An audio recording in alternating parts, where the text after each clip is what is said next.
After the first occurrence of the character A, we need to print not just the index but a comma as well. So we get displays such as 7, 12, 15.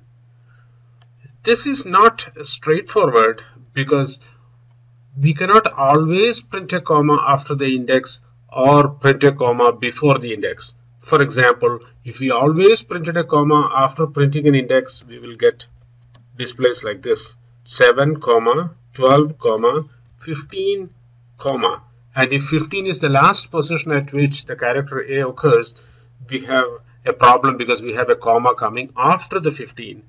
We cannot print a comma before the 7 either, before the first match, which would look a bit odd. So we don't want displays of this kind either. So we need to have a little bit of tricky code here to print a comma only after the first index. So the code for the second and all succeeding matches would include the printing of a comma. So what we need to do is to read a character and then increment the position of the input, that is the index. Index shows where we are in the input. So increment index.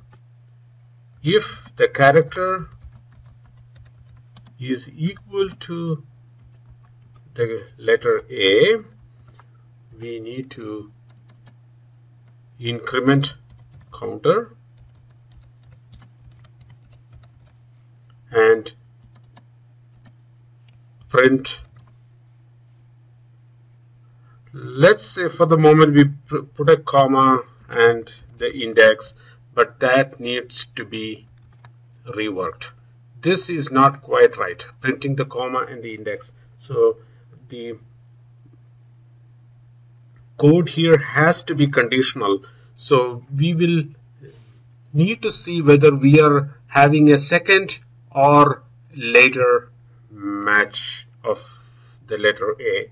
So what we need to do is, if we have the very first match, counter would be 1. So if counter is 1, we know that this is the very first match, so we print just the index. On the other hand, if counter is 2 or more, we know that we have a second or later match, so we can print the comma as well. So that will take care of this problem. So this is the code for processing a single character. But before we get into this code, we need to initialize index and counter to 0. We need to identify the block of code that would get repeated.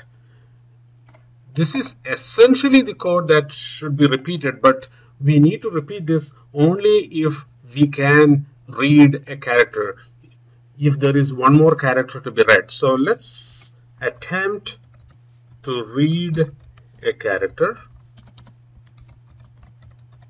and if the attempt fails,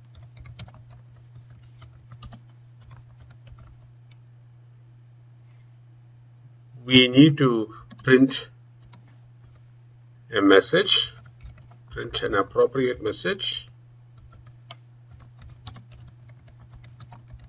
and stop.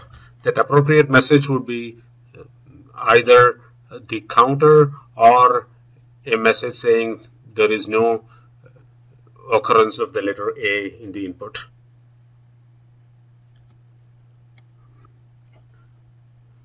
Otherwise, we get into this piece of code where we increment index and process the input character.